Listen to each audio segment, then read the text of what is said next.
आप सब ने विकी डोनर मूवी तो देखी ही होगी, मुझे लगता है सब ने देखी होगी। उसमें डॉक्टर चड्ढा है जो हैं, उन्होंने इतनी बार स्पर्म का नाम लिया है कि कहने ही क्या। कम से कम इस बात का फ़ायदा ये हुआ कि अब स्पर्म के बारे में लोग बात करने में हिचकिचाते नहीं हैं। उसके बाद आई गुड न्यूज़, वहाँ पे स्पर्म डोनेशन हो रहा था और यहाँ पे स्पर्म एक्सचेंज हो गया। लेकिन फ़ायदा ये हुआ कि लोग स्पर्म के बारे में बात करने लगे हैं और ये वर्ड बहुत नॉर्मलाइज हो गया है। आज मैं आपको सारी चीज़ों से हट के आज एक कहानी सुनाने वाली हूँ। हमारी कहानी कि हम कैसे आए धरती पे, हम कैसे बने, हम मतलब मैं, आप, बाकी सारे। एक बच्चा कंसीव कैसे होता है आखिरकार। नमस्कार, मैं चांदनी सिंह, स्वागत है आपका मेरे चैनल पे। कोई भी लड़की जब पैदा होती है उसके ओवरीज में लाखों अंडे होते हैं, है ना इंटरेस्टिंग? जी बिल्कुल। लेकिन उसके पैदा होने के बाद उसकी ओवरीज में एक्स्ट्रा एग्स नहीं बनते, यानी एक रिज़र्व के साथ वो पैदा होती है। जो है वो है, बढ़ेंगे नहीं। लेकिन जब प्यूबर्टी आती है, यानी लड़की जब 14-15 साल की होती है, उसके पीरियड्स आने शुरू हो जाते हैं। उसके बाद हर मंथ एक जो एग होता है वो मैच्योर होता है और स्पर्म का वेट करता है कि आए और फर्टिलाइजेशन हो। स्पर्म प्रोवाइड हुआ तो ठीक है, वरना हमारी जो बॉडी होती है वो पीरियड्स लाने की तैयारी करने लगती है।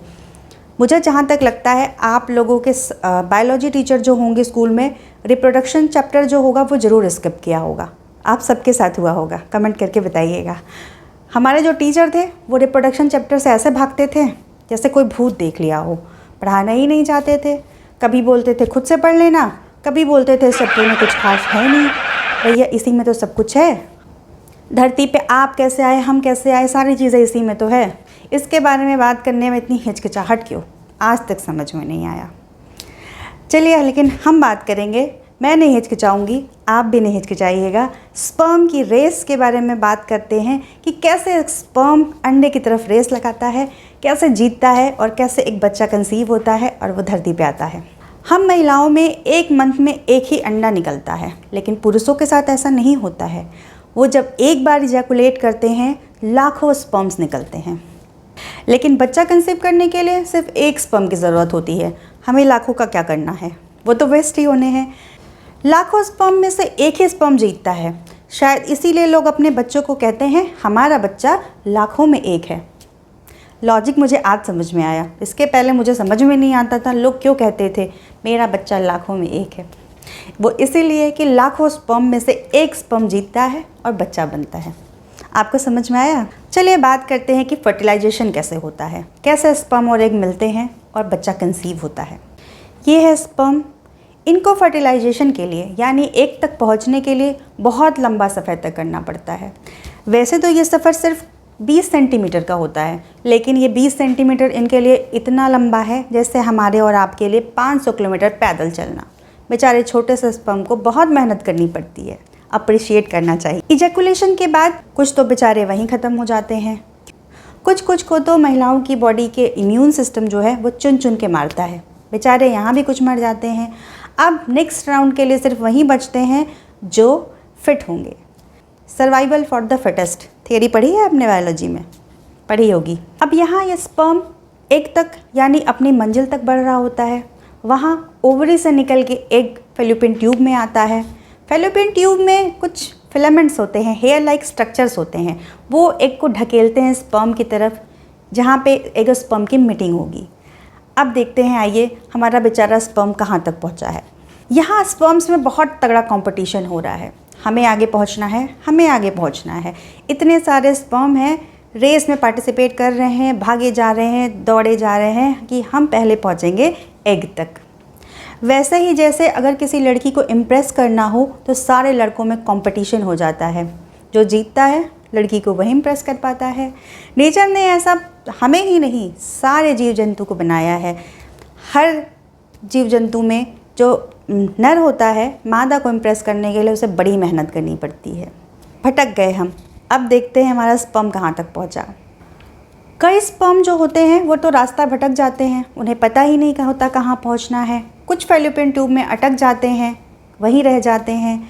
उधर जो हमारा एग होता है वो एक प्रोस्टाग्लैंडिन नाम का केमिकल रिलीज़ करता है। ये जो केमिकल होता है स्पर्म को रास्ता दिखाता है कि किधर जाना है आपको।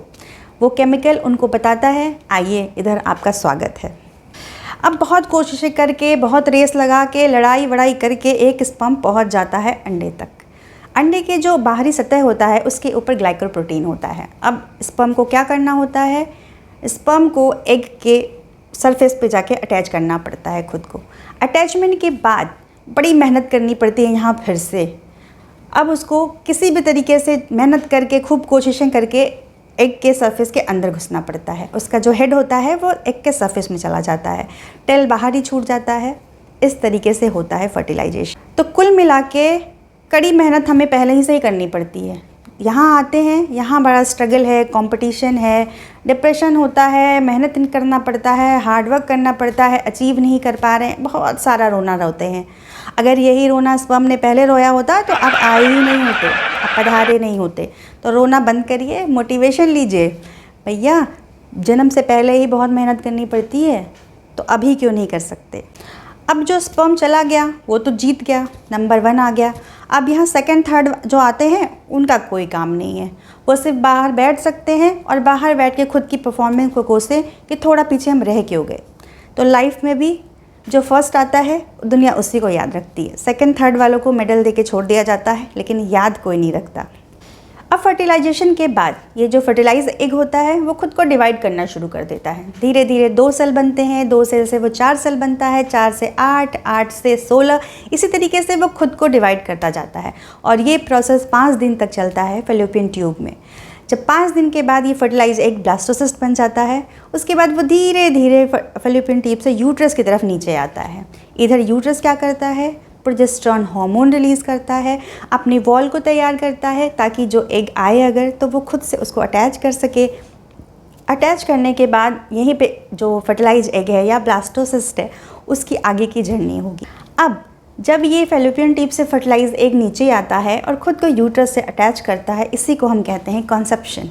ये प्रेगनेंसी का पहला फेज़ है, यहीं से प्रेगनेंसी स्टार्ट होती है और आपकी और मेरी जर्नी भी यहीं से स्टार्ट होती है। आज का वीडियो थोड़ा अलग था, बताना चाहती थी कि प्रेग्नेंट होते कैसे हैं, बच्चा कंसीव होता कैसे है।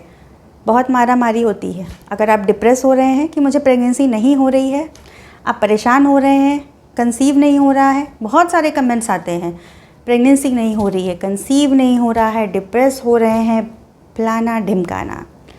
मेहनत करनी पड़ती है, अपने पार्टनर के स्पर्म को भी मेहनत करनी पड़ेगी। आपके डिप्रेस होने से काम नहीं चलेगा। मजाक कर रही थी। एंड द लाइटर नोट कि कोई बात नहीं, सारी चीज़ें होती हैं, अपने समय पे होती हैं, मेहनत लगती है, टाइम लगता है, और जब सही टाइम होता है तो सब हो जाता है। आज बड़ा ज्ञान वाला वीडियो था, कोई बात नहीं। प्रेगनेंसी प्रेगनेंसी प्रेगनेंसी मैंने बड़ी वीडियोस बना ली थी, आज मैंने सोचा बता ही दूँ प्रेगनेंसी होती कैसे है। आपको मेरी वीडियो पसंद आती है तो लाइक करिएगा, सब्सक्राइब करिएगा, शेयर करिएगा। Thank you for watching.